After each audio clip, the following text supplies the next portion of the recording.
नमस्कार। महापुरुषों का कहना है कि कविता हमें बेहतर इंसान बनने में सहायता करती है। इसलिए ये जरूरी लगता है कि कविता सब तक पहुंचे, सब कविता को जानें और समझें। विशेष रूप से हमारी युवा होती पीढ़ी अर्थात किशोर बच्चे कविता से निकटता बनाएं तो एक बेहतर समाज के निर्माण में उनकी भूमिका सार्थक हो सकती है। किंतु ऐसा तभी संभव है जब हम ये जान लें कि कविता है क्या। कविता का एक छोर जहां कल्पना को आकाश की ऊंचाइयों तक ले जाने की क्षमता रखता है, वहीं जीवन का यथार्थ कविता को धरातल पर लाकर खड़ा कर देता है। यही अंतर्विरोध ही कविता का जनक है। कविता का भाव जगत छात्रों के लिए हमेशा से जिज्ञासा का कारण बनता रहा है। इस श्रृंखला के कार्यक्रमों में उनकी इन्हीं जिज्ञासाओं का उत्तर खोजने का प्रयास किया गया है।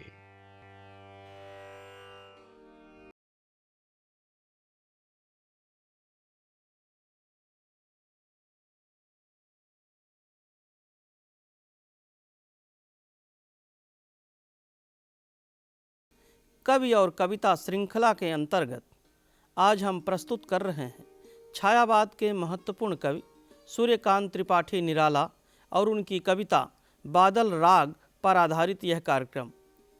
निराला की यह कविता एनसीईआरटी की कक्षा 12 की हिंदी की पाठ्यपुस्तक आरोह भाग 2 में संकलित है। कविता पर चर्चा के लिए आज हमारे बीच उपस्थित हैं डॉक्टर विवेक निराला। डॉक्टर विवेक निराला उत्तर प्रदेश के कौशाम्बी के एक महाविद्यालय में हिंदी अध्यापन कार्य कर रहे हैं। भाषा साहित्य शिक्षण के क्षेत्र में महत्वपूर्ण विद्वान हैं, स्वयं कवि हैं और सूर्यकांत त्रिपाठी निराला के प्रपौत्र भी हैं।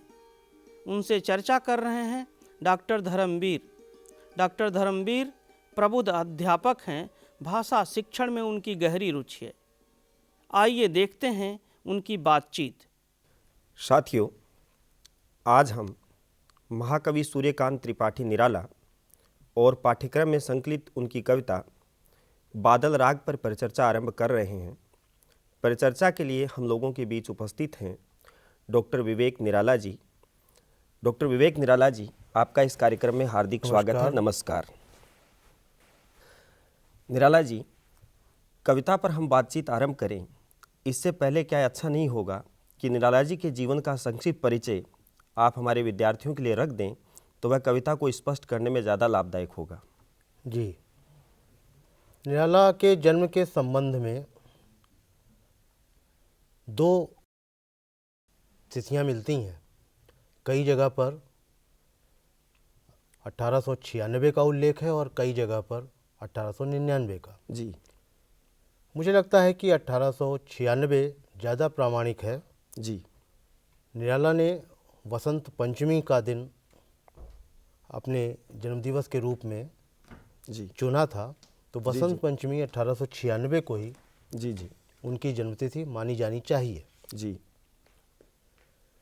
निराला का जन्म बंगाल की एक रियासत महिषादल में हुआ था, मेदिनीपुर जिले में। जी जी तो निराला का परिचय बंगाल की परंपरा और बंगाल के नवजागरण से भी था। जी निराला ने स्वाध्याय से हिंदी, बंगला, अंग्रेजी, संस्कृत की शिक्षा ग्रहण की, लेकिन एक विद्रोह की चेतना भी निराला के यहाँ हमें दिखाई देती है। जी जी और यह विद्रोह की चेतना जो उनके स्वभाव में ही थी, जी वह विद्रोह चेतना निराला की कविताओं में भी बार बार हमें दिखाई पड़ती है। जी जी ढेर सारी कविताएं हैं जहाँ निराला अपने विद्रोह को व्यक्त करते हैं। अपनी इसी विद्रोही चेतना के चलते निराला अपने जीवन स्थितियों में बार बार संघर्ष करते हैं, टकराते हैं, जी और इस संघर्ष से ही निराला एक बड़े व्यक्तित्व और एक बड़े कवि के रूप में हमारे सामने आते हैं। यह सही है कि निराला इन परिस्थितियों में बार बार जूझते हुए अपने को इतना बड़ा बना लेते हैं कि वह अपने जीते जी एक किंवदंती में बदल जाते हैं, एक मिथक में बदल जाते हैं। जी जी। और शताब्दी का यह बड़ा कवि बाद की हिंदी कविता के लिए इतना ज़रूरी कवि हो जाता है कि जिसे बाद के सारे काव्य आंदोलन जी अपने को जोड़ करके देखते हैं। तो इस तरह से निराला के कवि व्यक्तित्व का निर्माण होता है, जी जिससे निराला के साहित्य को भी देखा और समझा जा सकता है, क्योंकि निराला के व्यक्तित्व और कृतित्व में कहीं कोई फांक नहीं है। जी जी। डॉक्टर साहब, मुझे लगता है कि निराला जी का बहुत ही सुंदर परिचय आपने दिया। हमारे विद्यार्थियों के लिए निराला जी का एक कवि परिचय उनके कृतित्व को और उनकी कविता को समझने के लिए लाभप्रद होगा। क्या अभी अच्छा होगा कि हम कविता के कुछ अंशों का पाठ भी करते चलें और साथ में आप उनकी व्याख्या भी प्रस्तुत करते चलें? जी, कविता है बादल राग। जी। तिरती है समीर सागर पर, अस्थिर सुख पर दुख की छाया, जग के दग्ध हृदय पर निर्दय विप्लव की प्लावित माया। यह तेरी रणतरी भरी आकांक्षाओं से, घन भेरी गर्जन से सजग सुप्त अंकुर, उर्मे पृथ्वी के आशाओं से नवजीवन को ऊंचा कर सिर।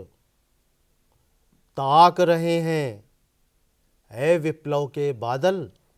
डॉक्टर साहब, हम यहीं तक का अंश लें और यदि आप इस अंश की व्याख्या करें तो मुझे लगता है कि हम लोगों के विद्यार्थियों को समझने में ज़्यादा सुविधा होगी। कविता का यह अंश महत्वपूर्ण है। पहली पंक्ति में कवि कहता है तिरती है समीर सागर पर। फिर कविता में बाद में आता है यह तेरी रणतरी। यह दोनों बंध बहुत महत्वपूर्ण है, क्योंकि समीर सागर है।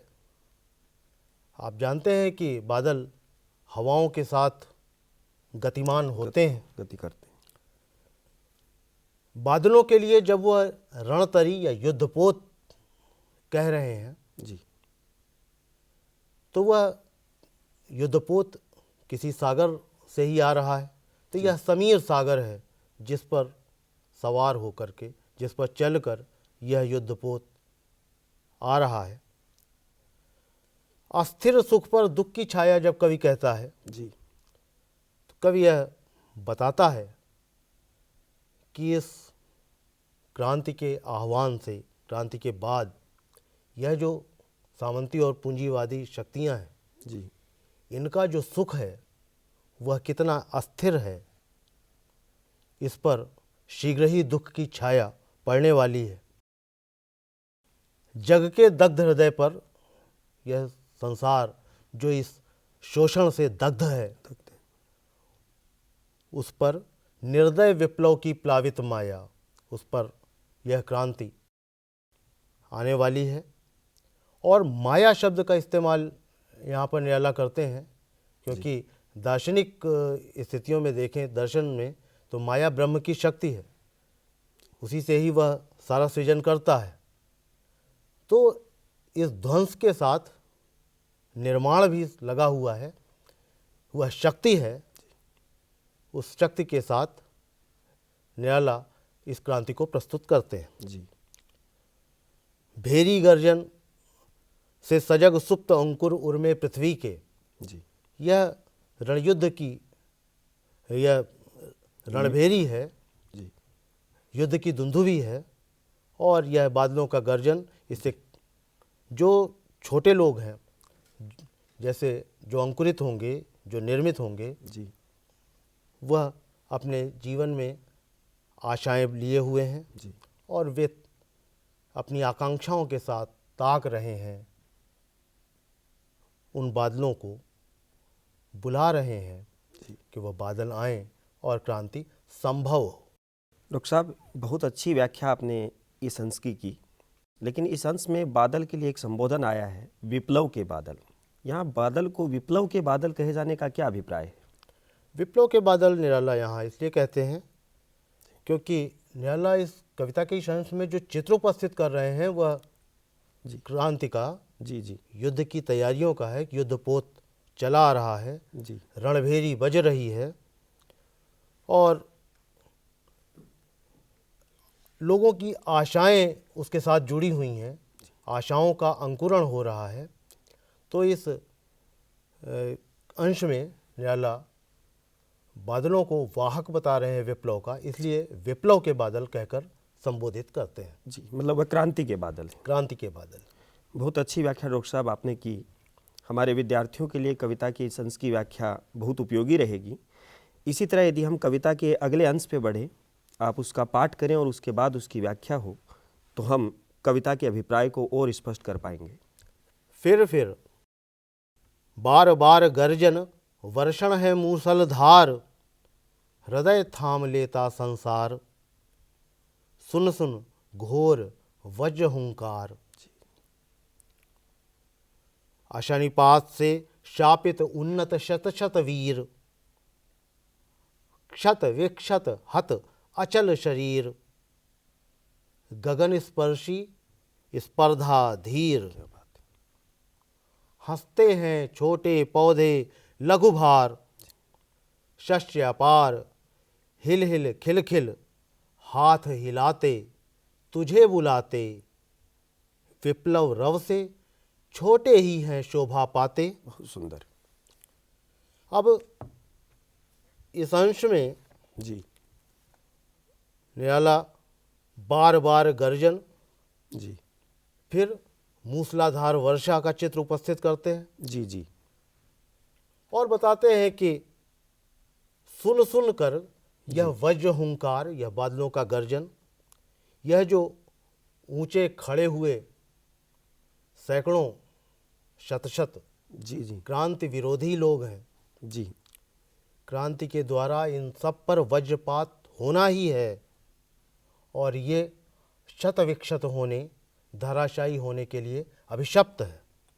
मतलब निश्चित है, यह इनका विनाश सुनिश्चित है इस क्रांति के द्वारा। जी और वहीं छोटे पौधे, शस्य अपार, फसल, वह सब हंस पड़ते हैं, खिलखिला उठते हैं। जी वे ही हाथ हिलाकर उन्हें बुलाते हैं। कवि कहता है कि इस विप्लव रव से छोटे ही हैं शोभा पाते। यह जो सामान्य जन हैं, क्रांति के बाद ये ही शोभायमान होंगे। सामान्य जन में जो परिवर्तन की आकांक्षा है वह पूरी होगी और यही तो स्वराज्य है, यही निराला का आकांक्षा है, उनकी निराला की भी आकांक्षा है, उनका अपना सपना है। सपना है। डॉक्टर साहब, इस अंश की भी जो अंतिम पंक्ति यदि हम देखते हैं तो उसमें फिर आता है, विप्लव रव से छोटे ही हैं शोभा पाते। तो यहाँ एक स्वाभाविक सी जिज्ञासा विद्यार्थियों के मन में भी आती है कि विप्लव रव से क्या अभिप्राय है और उस विप्लव रव से छोटे ही लोगों को शोभा क्यों मिलती है? विप्लव रव का अर्थ जी वह क्रांति का उद्घोष है जिससे सामान्य जन, जो शोषित हैं, जो वंचित हैं, जो पीड़ित जनता है, जी उसके मन में आकांक्षाएं जगती हैं कि जल्दी ही उनका स्वप्न पूर्ण होगा, उन्हें इस पीड़ा से, इस वेदना से मुक्ति मिल सकेगी। जी इसीलिए वे ही शोभायमान हैं। जी डॉक्टर साहब, बहुत अच्छा उत्तर आपने बताया संक्षेप में। अब हम कविता के इस तीसरे और अंतिम अंश का पहले पाठ करें और उसके बाद यदि इसकी व्याख्या करें तो कविता को एक पूर्णता प्राप्त होगी। अट्टालिका नहीं है आतंक भवन, सदा पंख पर ही होता जल विप्लव प्लावन, क्षुद्र प्रफुल्ल जलज से सदा छलकता नीर, रोग शोक में भी हंसता है शैशव का सुकुमार शरीर, रुद्धकोश है क्षुब्ध तोष, अंगना अंग से लिपटे भी आतंक अंक पर कांप रहे हैं, धनी वज्र गर्जन से बादल त्रस्त नयन मुख ढांप रहे हैं। जीर्ण बाहु है शीर्ण शरीर, तुझे बुलाता कृषक अधीर। है विप्लव के वीर, चूस लिया है उसका सार। हाड़ मात्र ही है आधार, है जीवन के पारावार। अब इस अंश को देखें। जी निराला कविता में कहते हैं, अट्टालिका नहीं है रे जी आतंक भवन। जी जी यह जो गगनचुंबी जो इमारतें इमारतें हैं, खड़ी, जी ये दरअसल आतंक के भवन हैं। सदा पंख पर ही होता जल विप्लव प्लावन। कीचड़ तो निम्न स्तर पर घटित होता है, जी इसीलिए निराला आगे कहते हैं, क्षुद्र प्रफुल्ल जलज से सदा छलकता नीर। जी यह जो क्षुद्र छोटा कमल है, जी इससे हमेशा वह जल छलकता रहता है, इसलिए इसे बहुत चिंतित होने की ज़रूरत नहीं है। यह तो वैसे ही है कि जैसे रोग शोक में भी हस्त- शैशव का सुकुमार शरीर हंसता है, जी तो इस क्रांति से जी जी थोड़ी बहुत दिक्कतें, थोड़े कष्ट हो सकते हैं, लेकिन वह सुकुमार शैशव की तरह सामान्य जन के हित में है। मुश्किलें तो उस समाज की हैं जो शोषक समाज है। निराला उनके लिए कहते हैं, रुद्ध कोश है क्षुब्ध तोष। उनका तो कोश वह ठसा हुआ है, भरा हुआ है, इसीलिए रुद्ध कोष कहा गया है। इसीलिए रुद्ध कोश कहा है। जी और वे ही भयभीत भी हैं। जी अंगना अंग से लिपटे भी आतंक अंग पर कांप रहे हैं। सामान्य जन वह कांप नहीं रहा है, जी उसकी तो आकांक्षाएं, उसके सपनों के पूरे होने का समय आ रहा है। धनी ये शोषणकारी जो वर्ग है, यह कांपता है। जी वज्र गर्जन से बादल त्रस्त नयन मुख ढांप रहे हैं, जी भय से अपना चेहरा छिपा रहे हैं। ये कौन लोग हैं जो भय से अपना चेहरा छिपा रहे? ये वही शोषक वर्ग है जिसने शोषण किया है। जी जी आगे की पंक्तियां देखिए जी कि जीर्ण बाहु है शीर्ण शरीर। इन्हीं के शोषण से सामान्य किसान, उसका शरीर क्षीण हो गया है बहुत दुबला हो गया है। और वह आह्वान कर रहा है, तुझे बुलाता कृषक अधीर। अधीरता के साथ वह बुला रहा है, ऐ विप्लव के वीर, चूस लिया है उसका सार। हाड़ मात्र ही है आधार। इस शोषणकारी सभ्यता ने तो उसका सारा सार चूस लिया है, वह कंकाल मात्र रह गया है। ऐ जीवन के पारावार। निराला उस बादल को जीवन के पारावार के रूप में चित्रित करते हैं। यहाँ भी सर हम देखें कविता के शेष दो अंशों की तरह, तो इस आखिरी हिस्से में भी जीवन के पारावार कह के बादल को संबोधित किया है। और बादल के प्रति जो ये संबोधन है, कहीं न कहीं कविता को हमारी वर्तमान स्थितियों से भी जोड़ देता है। तो कविता की वर्तमान स्थितियों में क्या प्रासंगिकता है, इसके बारे में भी आप एक टिप्पणी के रूप में अपनी बात कहें।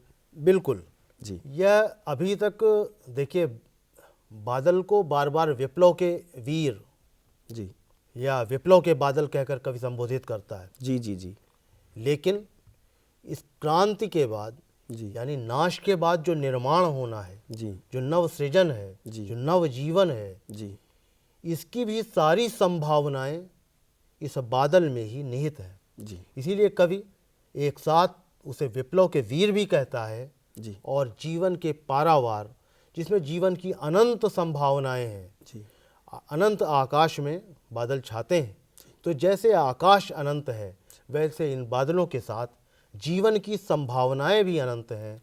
यही कवि का अभिप्राय है। जी। डॉक्टर साहब, बहुत अच्छा अभिप्राय और मूल संदेश आपने कविता का बताया।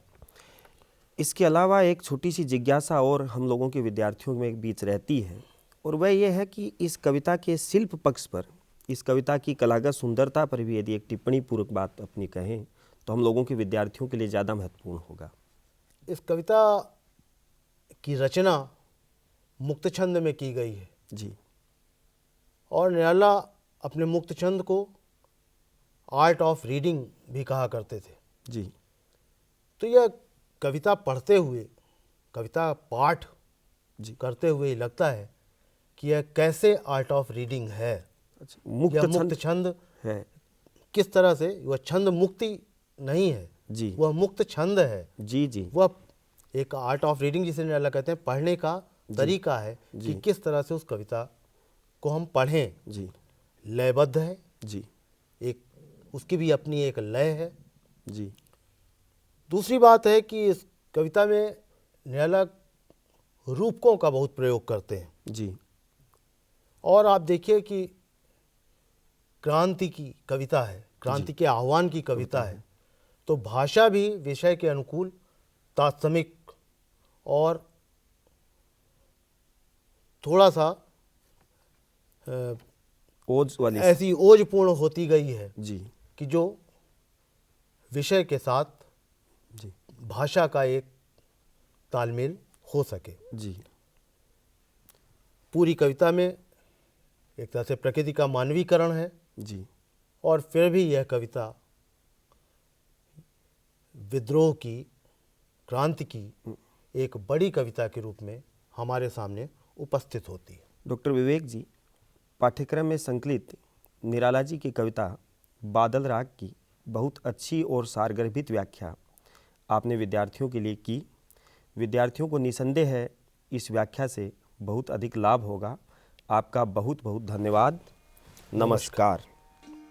साथियों, अभी डॉक्टर विवेक निराला ने छायावाद के महत्वपूर्ण कवि सूर्यकांत त्रिपाठी निराला और उनकी कविता बादल राग से जुड़े जिन महत्वपूर्ण बिंदुओं पर प्रकाश डाला है, वह हमारे विद्यार्थियों के लिए न केवल ज्ञानवर्धक और उपयोगी है, बल्कि कविता संबंधी उनकी समझ को नए आयाम और विस्तार प्रदान करता है।